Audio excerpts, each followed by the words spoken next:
Welcome back to Monster Hunter Generations Ultimate. Prowler only. Last time we took on a tragedy in silver and gold.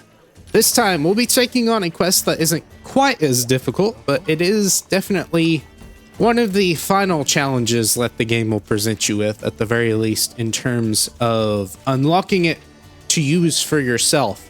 And by that I mean you can join it at HR 13, which is right after beating Atalka. However, you cannot post the quest yourself until, I think, HR 100. It's either HR 100 or HR 95. There's not much of a difference there, but it is still a difference. Now, this quest is called Old Fatalis and has us slaying a Fatalis or repelling it at Castle Strayed with a time limit of 35 minutes. Now, there are other Fatalis quests that you can do. However, we managed just fine on these two. This one may have been a little bit, this is just regular Fatalis, this one may have been a little bit tighter. I don't remember quite as much about that one. But you do have the option, if you don't want to get to HR 95, to do the event versions of the quest. The regular version of Old Fatalis, which is the one I'll be covering, has about 23,000 and a half health. Meanwhile, the event version has 28,000. However, this is not a repel quest, this is a slay quest, but it gives you the full 50 minutes. As you can see, I have completed this one already. I wanted to be able to use the Fatalis rod, which we'll be getting into later. I've been teasing it for a very long time. I've been using that one and I wanted to use it for the EX deviants, but I didn't want to have the other quest completed. I wanted to leave that by itself until I got to it. So this quest is easier to do. You have the more time to deal damage, and you also can do it before HR 95, so you do get a very quick thunder weapon if you trust in your skills, or if you're taking it on with a team and you feel comfortable enough with that, go for it. You'll have that very nice thunder weapon for your cat. However, I'm not doing the event version today, I'm doing the regular version. So I'll go ahead and take the quest. We have our dragon weapon equipped, of course, and I'll head on out. All right, immediately we start. This is a siege map as per usual. Nothing has really changed about that. So we'll go ahead and grab the 2 ballista binders and a stack of the ballista shots. And we're just going to go ahead and wait over by our Dragonator. The Dragonator does not deal too much damage. The test hunt I did immediately before this had 2 minutes left on the clock, but that was just because I was getting my bearings. I only used the Dragonator twice. It's not that important. And I remember testing the damage at some point, and it really was not that impressive for the amount that you have to get him over here. So if he's struggling too much to actually crawl all the way over here, I wouldn't worry about it. And if you're with a team of 4, I really would not worry about it. But all right, Fatalis is pretty much the electric version, and I think he is using electric damage. It kind of looks like dragon damage, but I'm pretty sure it is electric, because you get hit with Thunder Blight. Either way, that's not particularly great if it is Dragon or Thunder for this current armor that I have equipped, because it's both very bad on the Dragon and Thunder element side. So probably could go for Thunder Lord or something like that if I really wanted to worry about my elemental resistances. It is going to be one-shotting me for the most part with its lightning attacks without any buffs, so I do need to be careful on that. The most annoying attack is that little one that he's doing right there, where he just kind of scoops his head forward like that. I think there is a pattern to those lightning bolts, but they are still semi-random in the sense that it can choose from different patterns. So it is a bit hard. You do have plenty of time to recognize and get out of the way if they're not doing anything. However, if you are in the middle of an animation, it is a little bit tighter to actually avoid. You can break the wings in the air if you want to get an air topple. If you can try to leverage that somehow, if they don't just break on the ground and then you miss out on that, that would be sad. But if you do get lucky enough to have it happen in the air, then that will give you a free good bit of time to actually deal damage. The face and the neck are pretty much the only weak spots until he gets his little armor mode up. And then they're still the only weak spots, but I do believe they take more damage, which is good. But for the most part, the other parts of the body aren't super amazing. The chest is okay. And the neck, I think, does kind of lean into the chest hitbox a little bit, so you will kind of clip the net if you are attacking the chest. It's not terrible. Wings aren't terrible either, and they will break somewhat quickly. Comes lightning bolt attacks. They're kind of similar, and they're probably using the same attack values as the meteors from Crimson. Just a little bit faster, and obviously they deal lightning damage and they deal more damage. but they are fairly generous in their actual hitbox. They are smaller than the visual hitbox indicates, thankfully. Keep going for the facer. He does a lot of head turns. It is just regular Fatalis, but he's white now because he's old and he's got white hair and he's very shaggy too. But most of his moves and animations are the same. He just deals more damage and he's maybe a tiny bit faster, but it's not really that noticeable. The main attack that I like to use Mega Boomerangs after is the line shot with the big massive AoE effect of the lightning bolt. I will try. He does like to spam it a lot, so I'm sure we'll see it at some point. But that's one of the most consistent ways to actually hit him with Mega Boomerangs. It is a very heavy Mega Boomerang fight, which he has a lot of HP for it, so it does make sense. But you do get a lot of chances as long as you're keen to them. I didn't really feel too much like experimenting in the test hunt, so I'm not really super keen on it, other than the fact that I know the line shot that he does is the safest one to do it after and the easiest to tell. There's another one when we get to it. It's really simple. In fact, it's probably actually the easiest because there's not any real risk in it at all. And he will like to spam it later, but we'll get to that when he actually starts using that attack. Keep going for the chest here since it is right in front of me. I'm keeping my eyes on the ground, making sure nothing hits me. Comes the line shot. We'll dodge into it. Just get a little bit of a delay after you see the ground effects start happening. And as long as you have enough energy for your Mega Boomerang, go ahead and throw it out. I think the roar is also okay for a Mega Boomerang to be tossed to, but don't get too comfortable with it because he can attack immediately after. Get another one of those out. Really, our biggest concern is gauge management and how much we're going to have. You know, the more you get hit, the more you have to heal, and the more you have to heal, the less gauge you'll actually have to attack. That's just kind of how the game works, obviously, but it is more important here since you are taking so much damage when you do get hit. So it takes less time for you to actually lose all of that gauge you've built up over time. Stay over here. He's going to head turn. He'll attack me, so I'll throw this out. He's just growling at me, though. Not growling. He's doing the random Curin lightning bolt. Keep going for the chest. He's going to slap the ground. That is not a very large hitbox. Probably does a lot of damage, but cats don't have to be that close to him anyway, so that's fine. That's also a fairly scary attack. He also does a similar attack where he just kind of does jump up into the air and shoot a fireball. Think of it like Rathalos being enraged and jumping back, except without the roar. It just kind of happens immediately, so there's no major tell for it. But as long as you're away from his immediate front, you should be fine on it. There is a bit of a shock wave after it, kind of, if that makes any sense. So do be careful about that. Get this out.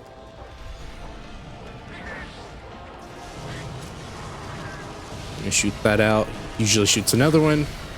And I believe it's similar to regular Fatalis again, where if he has fire or lightning, in this case, in his mouth, after he shoots one fireball, that means he's going to shoot another one. Lightning bolt, I guess. I feel like lightning isn't that just like really fast fire or something like that? Probably not. I'm probably getting things mixed up, but it's what makes sense to me. All right, this is a big charge. It does have a very wide AoE, but it also, as you can see, is somewhat generous. That's the second time that has happened to me where I've been in the visual hitbox, but not in the, I guess, the visual effect. It's not really a visual hitbox because it's not a hitbox. If it were a hitbox, it would actually hurt me, but it did not hurt me. So you can be somewhat close to it. I do not recommend it, though. If you're not used to the fight, stay away from it. You have plenty of time.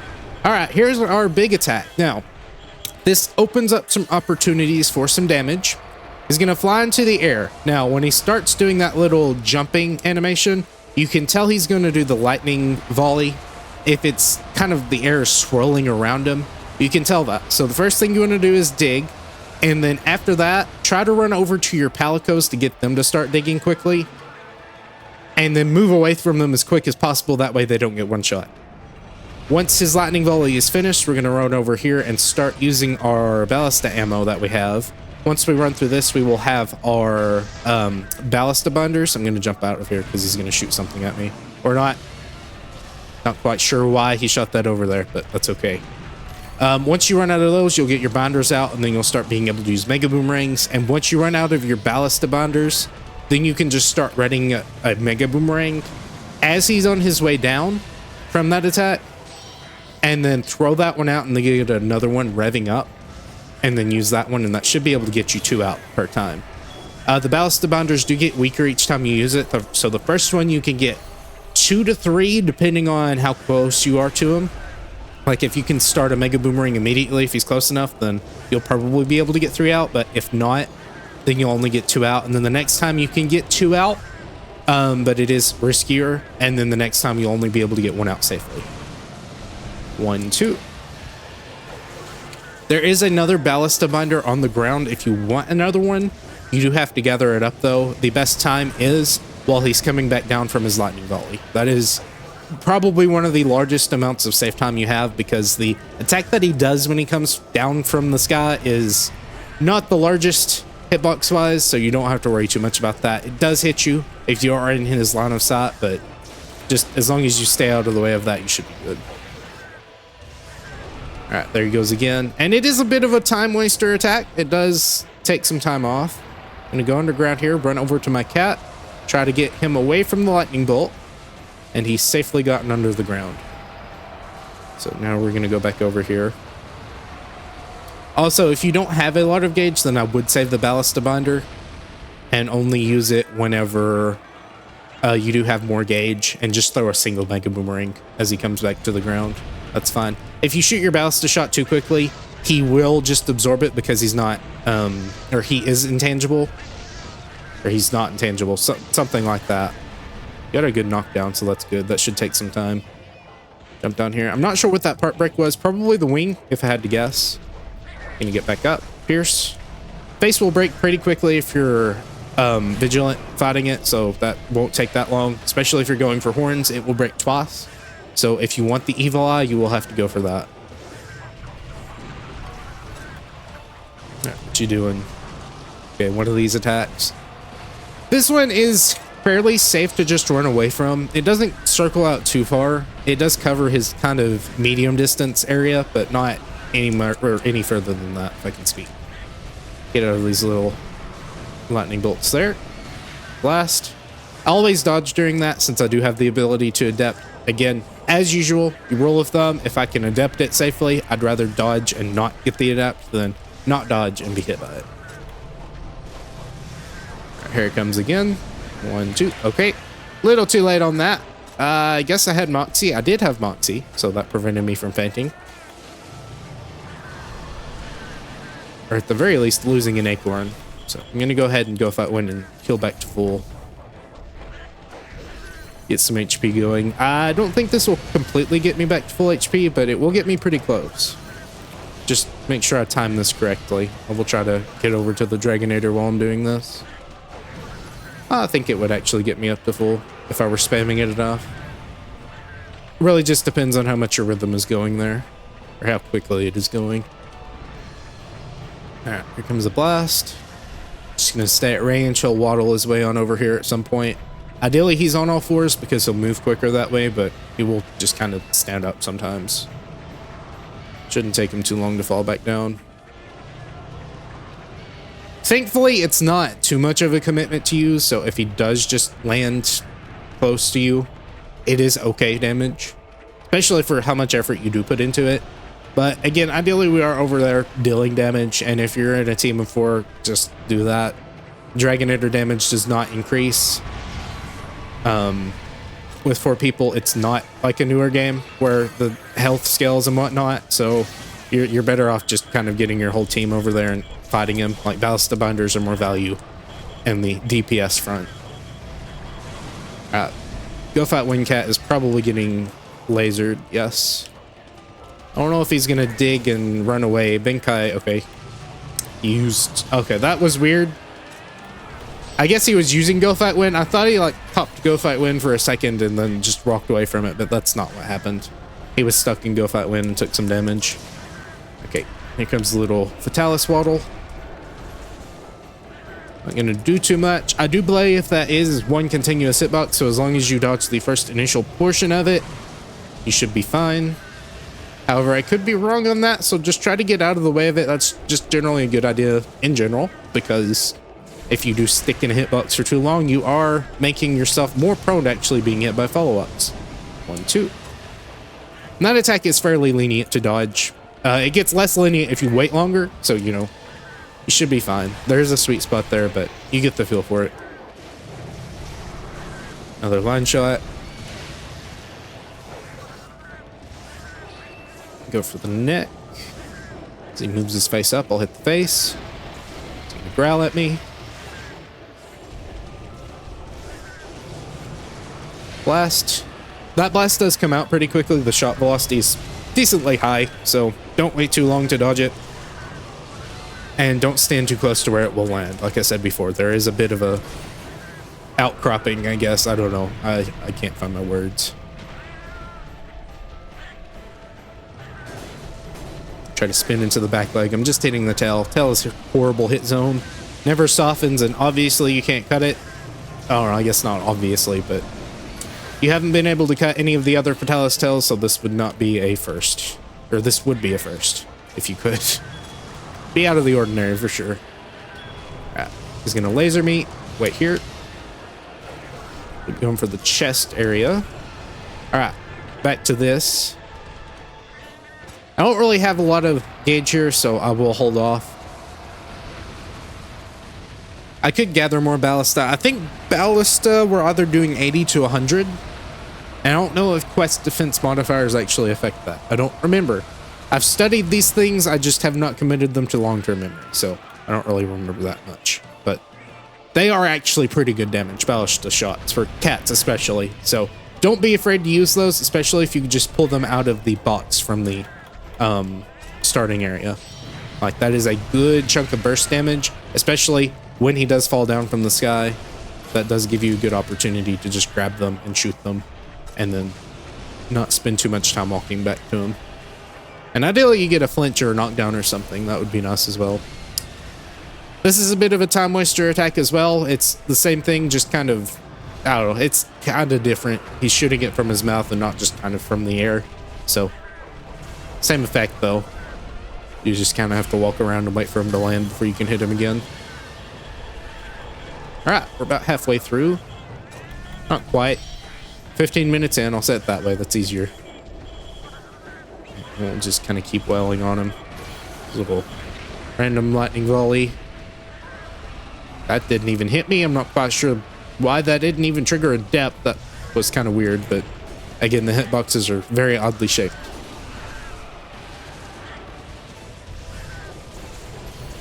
Turn around. I'll go ahead and throw one out here. Wait for him to attack. Line shot. 1, 2. Get this out for free. Good face hit. You want to get that to hover in the face as usual. Out of gauge once again, so I'm not going to bother even trying to work too hard getting the ballista shot off. I don't know. There's definitely merit to saving up gauge, but if you are using your mega boomerangs as soon as they're available and you're not missing them, you are getting a lot of consistent damage off there, and you're not wasting gauge on having to heal and whatnot. You do have to tighten your belt a little bit if you are getting hit more often, because you're not going to have that abundance of gauge, but you are getting more damage off in the long run if you're not saving it to convert into heals.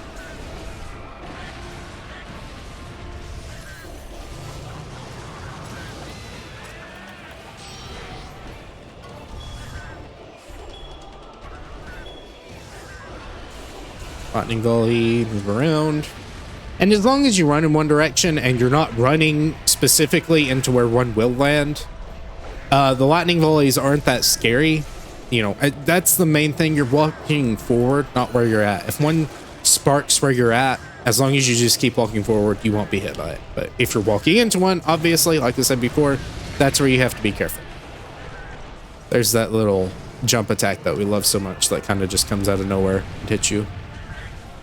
There is a bit of a tail for it, but not much. Get a horn break. Keep going. It's gonna blast me, so I'll go ahead and soothing roll and get some HP back. Comes a line shot. 1, 2. Slap him in the face. A little bit more. It's kind of hard to tell if you're in under him where he's going to be aiming. He has a very long neck, so his face does move all over the place. Really very good for sightseeing, but not great for getting tails off. Okay, yeah, that's where it's a bit awkward. If you change direction mid-dodge, or not mid-dodge, but mid-move, and you dodge too early, your distance will not carry because your dodge does not move as fast as your run.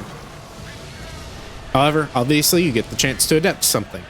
So, just be flexible. That's the most important thing.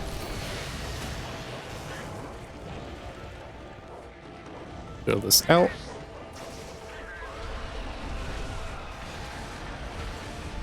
Thankfully, the ballista binders don't add damage. They don't deal damage. So we're not losing out really on damage if we don't have gauge and don't use them, because we're using the mega boomerangs, we'd get there anyways. It's more or less a failsafe if you don't feel comfortable enough to actually get mega boomerangs out consistently. That's your dump, so to speak, of mega boomerangs. Okay, this is awkward. Still didn't get hit by it, but was very close. Blast. Looks like he's going back up into the sky. Cannonballs do okay damage. The problem with the cannonballs is the cannons are not flexible in the slightest, and you do have to carry the ammo physically. You don't just put it in your pouch. So that nerfs their damage significantly compared to ballista shots, where you just drag them over to one spot and flexibly aim them and shoot them. I don't remember if there is a food skill to actually boost ballista damage. You'd rather just go for Prowler. That's going to be more consistent because it's boosting your biggest source of damage, which is your mega boomerangs, and your most consistent source of damage, which is your regular boomerangs.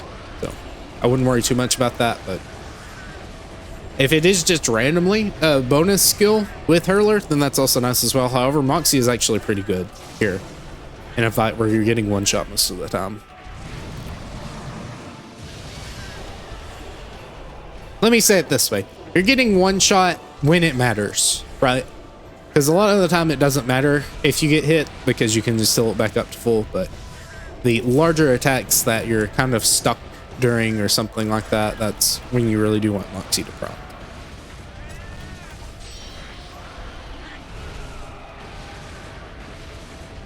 Don't really know how hunters fare against White Fatalis in their armor.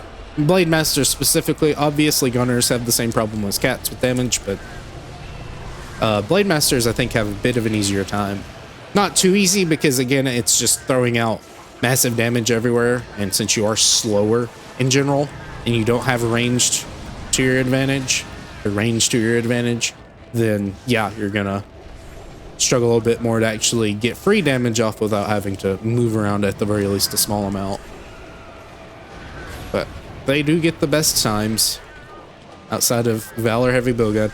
Not even sure if Valor Heavy Bowgun would be super amazing here, because normally Pierce, I think it's the Zenogre one. It's either Zenogre or Daora that's used for Valor Heavy Bowgun, and that's Pierce. So I guess it would be an okay Pierce monster.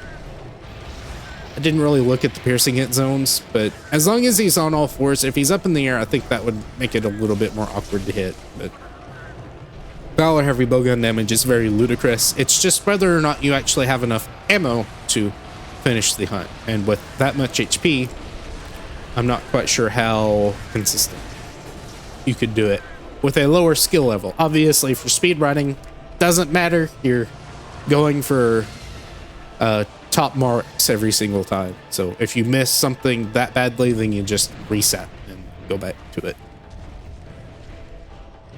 You gonna tackle me? That would be very nice of you. Cool. The Dragonator blade is lingering when it sticks out, so if you miss the initial hit, or if you miss the initial hit, let me say it like that, he can still waddle into it while it's spinning, so you will still deal damage there. Freddy was going to leave there, but he did not. Come back around. Boomerang's here. He's gonna tackle. That's a fairly generous hitbox. The worst at the widest range is just going to be wind press, so I wouldn't worry too much about that. I'm getting tripled here though. I am very far away from that explosion, so I am safe there. Keep wailing on him. He can do his little tail slam. Tail slam, like I said before, with Crimson and regular, does have a backwards hitbox when it moves, so don't stand too close behind it. It will hit you. I got punished for that when I tried to throw a Mega Boomerang out. Get this out here.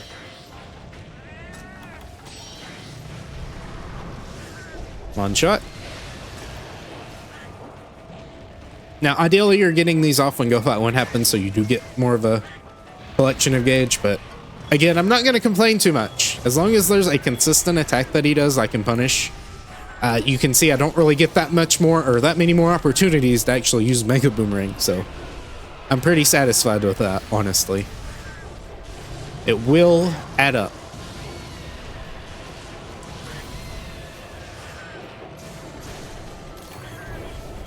Get Go Fight win here.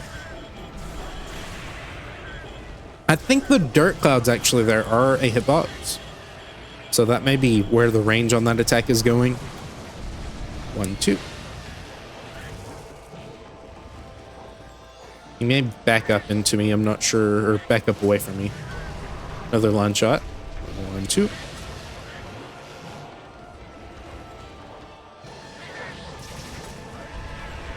Nice face hit. Support gauge is back to normal. Thunderbolt volley. I don't know if it... I think it is the same roar animation. It's just that he doesn't roar. He actually attacks you.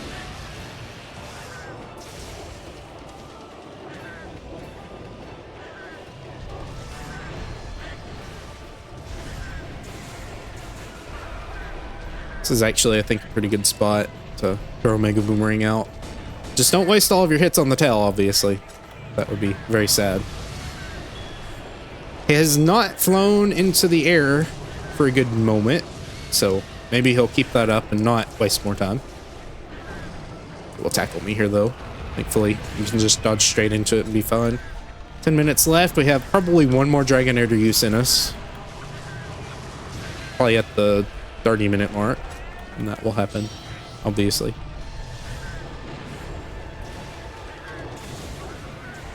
Comes a tackle. I'm not sure, though. The second one did take a while. I guess it would be the fourth one, then, at that point.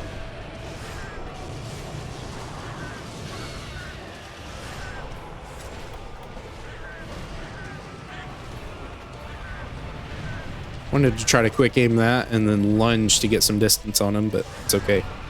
There he goes, back up into the sky. Alright, get you to dig. I'm not sure at what point Calico's become invincible. Maybe at the start of the digging animation, and it may not. I'm really not sure.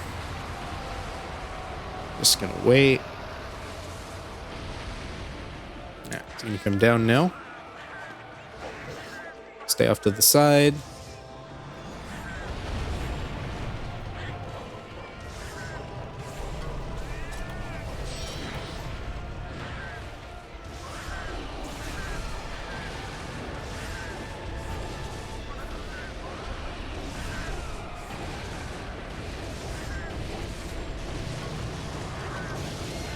It's just, he kind of just aims random spots sometimes. Doesn't make much sense.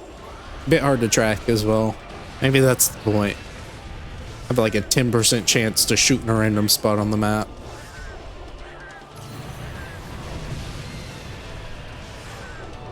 Alright. Just waste some time. I don't know how sharp he can turn. Looks like pretty sharp. Probably just go 360. Yes, very much so. Now, he can't really keep up with you, because once he starts shooting a fireball, it doesn't work that well. Thunderbolt, sorry. I'm gonna keep calling them fireballs. They're red, and they're orb-shaped. They must be fireballs. Can't be anything else. Even though there's a lot of dragon attacks that look that way too in this game.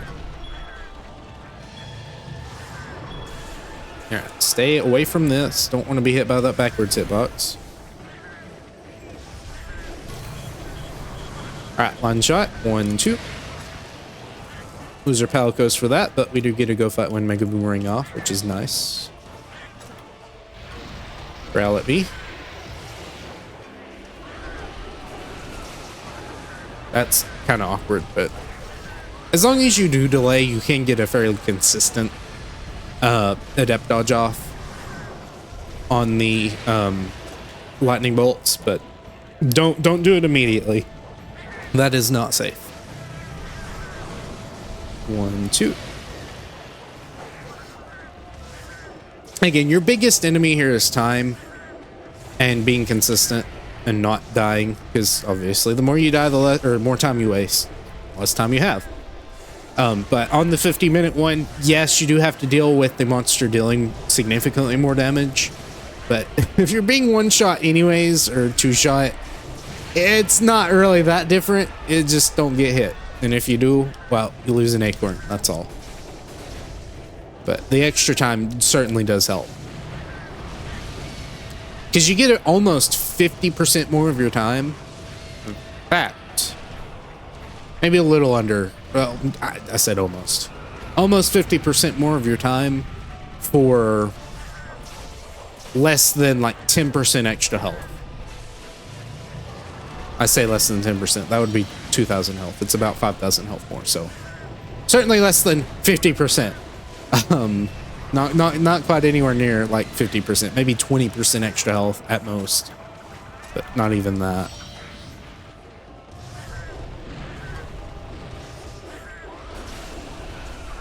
Okay, dodged right into that one again. That's just why you got to be careful. Don't spam your dodges too much. You will end up sliding right into your death.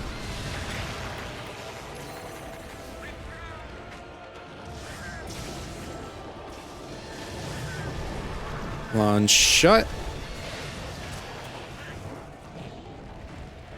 Have our critical up here from our angry mode. Stay awake. Waiting for him to do another one. Probably could have actually punished him there though. Alright, got one more Dragonator in us at some point here.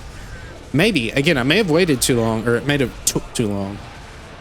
There's not really much waiting on your part for the Dragonator. You use it when he gets close, so it's his fault. We'll blame it on him if we lose. Why don't we?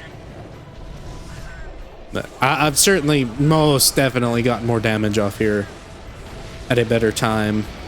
It is kind of hard to tell when he's at death's door, you know.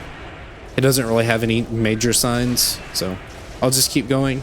I think I've gotten both horn breaks. There's still one intact, kind of, but it is chipped, so I think that does count as it being damaged. So that is some way to tell that you're dealing damage to a monster, but it is not a good way to tell if it's fixing to die. The most consistent way, and it's even not, you know, super reliable, is just how quickly a monster enrages after de-aggroing.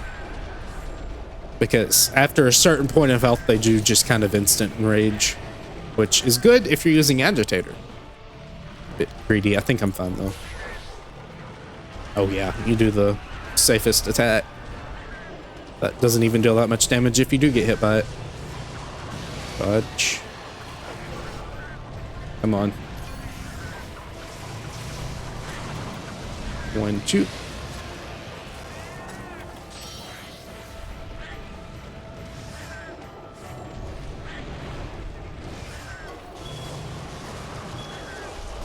And the lightning bolts again.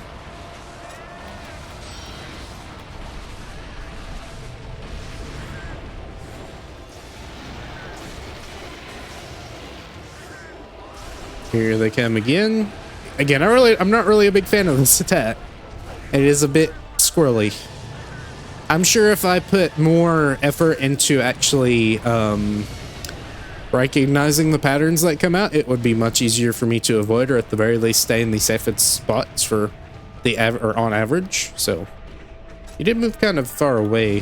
How much we got left? 241. So I don't know, maybe I won't beat this. We'll see. It is in a fluctuating health pool, so it won't move around that much. Your clear times, it's just how consistent you are with it. Would be nice if you'd waddle over here. Stop shooting fireballs. That's not doing anything, as you can see. Yes. Okay. A little bit closer. Good. There we go. Nice. Cinematic Dragonator finish. I love to see it. So yeah, there we go. As usual, it is a Fatalis, so you have the 3 carved spots. I will not forget the 3rd one this time. They do just kind of blend together sometimes, so. Either way, I will finish carving them up. I'll meet you back at base. All right, back to the hub. Let us finally look at our Fatalis rod. I can get over to it. Where is it at? Oh yeah, it's not gonna be new. The Fatalis rod, boomerang weapon with purple sharpness, 167 melee attack, which is not the important stat. 25 thunder element as well on that side, and 20% affinity with critical at large, which means 0% affinity. Now on the important side, you have 184 boomerang attack, purple sharpness, 32 thunder element, and 20% affinity. This is hands down your best boomerang thunder weapon. There are really not many boomerang thunder weapons that are particularly amazing. The only other one is the one I have been using, and that is the Legicris Anchor Cross R, which is close. Again, I think it is very close on the raw side. I think the only major difference is just that the percentage, or not the percentage of affinity, but your sharpness is lower. In fact, actually, it has 5% more affinity, which is fairly interesting. You have a bit more raw as well, so that does offset the purple sharpness. However, that 35 thunder element is not going to offset the purple sharpness gain that you get from that as well. Purple sharpness is actually quite interesting. I'm sure I've probably already said this before, but it was a lot stronger in 4, and then they nerfed it in Generations Ultimate because it wasn't in Generations. So it was kind of sad to see it not as strong. Would have been really nice for the cats to have really strong purple sharpness, but that did not happen. However, other weapons would have been even stronger, so I guess the bar would have just kind of been moved forward for everyone, so nothing really would have changed. You just would have had maybe slightly more reasonable kill times for cats, but probably not that much more. Either way, the armor is going to be your best in class for physical defense, as usual, for the Fatalis trio. If I can once again find it, I'm very bad. The old Fatalis helm, 166 defense with 6 thunder resistance. Actually, -5 dragon resistance and -2 fire resistance. I don't really know how weak old Fatalis is to fire, but certainly it shows that it does have some weakness here. It is, again, the same as Crimson Fatalis and only slightly more than regular Fatalis. So if you want balanced balanced resistances, then you can use the Fatalis one. However, the Valstrax, sorry, that's the Japanese name, does have also some balanced resistances. You just have lower physical defense. The body is going to be much more in the same vein with, I don't remember actually exactly how much it has. 294, again, same as Fatalis Crimson Mill, so nothing too special there. All right, we're gonna pop over here and kind of look at what quests I have left. Really, I've conquered the major ones. All the EX quests by this point are done. And those are really just your biggest challenges, at the very least single monster wise. I've done Old Fatalis, I've done Tragedy in Silver and Gold. Those are some of your standouts.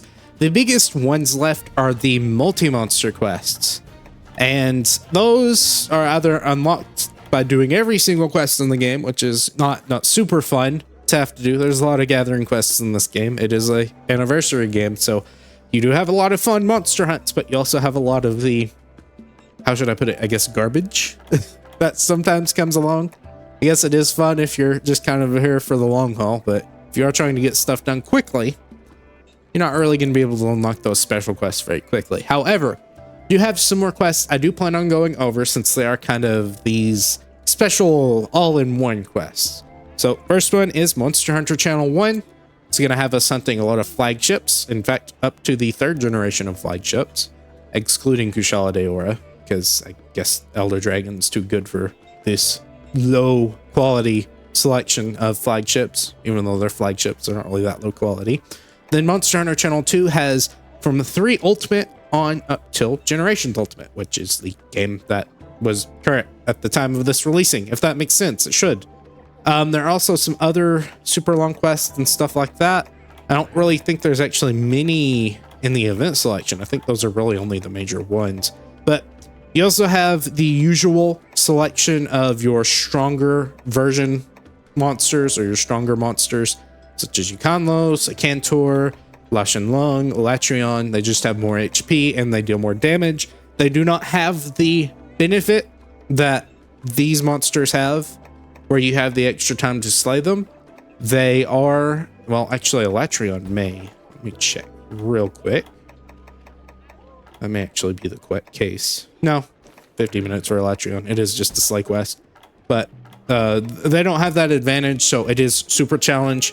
This is similar to most other Monster Hunter games where there are just more difficult challenges at the end of the event quest list to satisfy your bloodlust, I guess. Another one I would like to take on is actually in the high rank event quests, and it is called the 5 Kings of Destruction, as you slaying the 4 hyper flagships of Generations with Hyper Devil Joe just kind of thrown in there because why not? I don't think there's actually any more in the standard quests either. There is Silver and Gold, and I've already done that one. And yeah, that's about it. You have the best of the best and the greatest hunter, but these are not hyper monsters, so they go down pretty quickly. I guess I could do them at some point. My main point here is that the hardest challenges of the main game are for the most part finished. So the real fun part is just the seeing what I can do. I think at this point I've established you can pretty much complete any quest other than the super multi-monster ones, which is actually the test I'm going for at this point, carrying on. But I will actually switch over to a completed save file and show you what other quests we have the ability to do at this or at that rank. Say it like that. All right, we're back to the land of the low FPS, and I will show you those special quests that you unlock at the very end. There are a lot of Prowler quests you unlock too. Again, you have to do long quest lines for that, which I'm not super interested in actually doing. But Path of the Hunter is one of your special final quests, as you slaying once again the 4 hyper fated 4 monsters, along with a strong version of, or a hyper version of Diablos, which is the strong, I guess, monster of this game. Devil Joe was kind of the monster in Generations that would be considered the very tough version, so to speak, if that makes any sense. In high rank, you actually have a collection of a lot of 3 hyper monster quests. So from here, you just kind of see all of them if you do want to go ahead and do them. Again, the only reason I would really consider doing anything else is just to prove that a cat can do it and not necessarily for the rewards of having them complete, because like I said before, this is a complete save file. I have put in my work, and that is something I am glad to be finished with. Also, this is a 7-star quest with gold and silver hyper wraths that I didn't mention. It's in the arena, so tighter area than I would think the Forlorn arena is. However, you have a fence, so that does make it easier than the event one. And I want to say at some point I checked, and shining examples, the health pool here is much lower, or at the very least slightly lower even than the one in the Forlorn arena, which is just more difficult because the 2 monsters are together and they have fairly high amounts of HP. And I really don't think this would even be more difficult than Tragedy and Silver and Gold, because those have even more health and they're dealing even more damage than the high rank versions would. For low rank village, our special quests are Might is Right, which again has a lot of flagships except for Garuga. He's just kind of there. And then State in Flux, which has even more flagships, with Blaganga just kind of being there as well. And then Advanced, the Fields of Stage, as you slaying or hunting, I guess you can hunt them too if you want to, the Fated 4 in the arena. And finally, in high rank village, you have, and generally if you see a quest called Advanced, so as you can see, there's actually quite a few of them. I think they are, the general idea is that they have G rank attack modifiers. That may be incorrect. It may be that some of them do. I really should do my research on this, but that's slightly what I remember. But first important one would be Advanced Monster Hunter, because, you know, that's the title of the game. Proof of a Champion, Academy Challenge, and the Sanctuary. That's actually a fairly interesting spot to have it. And I think I talked about this before with the Hyper Zenogre, or not the Hyper Zenogre, the Apex Zenogre with a Furious Rajang in the arena in Monster Hunter 4, in the Sanctuary specifically, actually. And that was the quest where you kind of let the Rajang just destroy the Zenogre and then fight the Rajang by himself. But Advanced Guild's Greatest Hits is another one. And then finally, Advanced Ultimate Generation has you doing similar things to Five Kings of Destruction and to the other one with Diablos, except for the fact that it is instead a Valstrax that is not hyper. Now, the important thing to note here is that they do have their high rank health pools, as far as I remember. Again, you know what? I'm just going to check. I think that'd be smarter to do. Yes, they do keep their high rank health pools. The average, or not really the average, but at the very least, Glavenus, Astalos, and Mizutsune in this specific quest have about 5,500 HP. It does kind of scale up from there. Gammoth has 6,200, which is Gammoth. It's kind of expected. And Valstrax has 7,535. Path of the Hunter, on the other hand, which is the quest with the Hyper Diablos, has Mizutsune, which is your first monster, starting at 8,740. Astalos has 8,500. Then Gammoth has 10,000. Diablos has 10,000 and a half. And Glavenus has 8,800. So definitely a lot more HP you're having to chew through there. I'm not sure. I think it's possible. I think the biggest thing helping out is that you're in an arena and the monsters are dealing damage to each other. So that's going to help you in the long run, even if you're not able to attack all the time. My only concern is that the large variety of monsters, specifically in Path of the Hunter, is that you can't really use a specific element. There's probably a more optimal one to use. Had to guess probably Thunder Element or Ice Element. That may be the better of the two. But using that isn't going to be as great as targeting a single monster, because Gammoth and Diablos alone already have the health of a EX monster. And then you're adding another 24 on top of that for the other three monsters. So you're really hoping for that extra little damage from the other monsters to add up. Either way, if I do target these quests, I will still keep the rules intact of not allowing myself to use the DLC skills. My cats in this game obviously have them because that is the best damage you can get. However, I will switch off of those. I'll get rid of ranged attack up, which is actually the only one I have on this cat right now.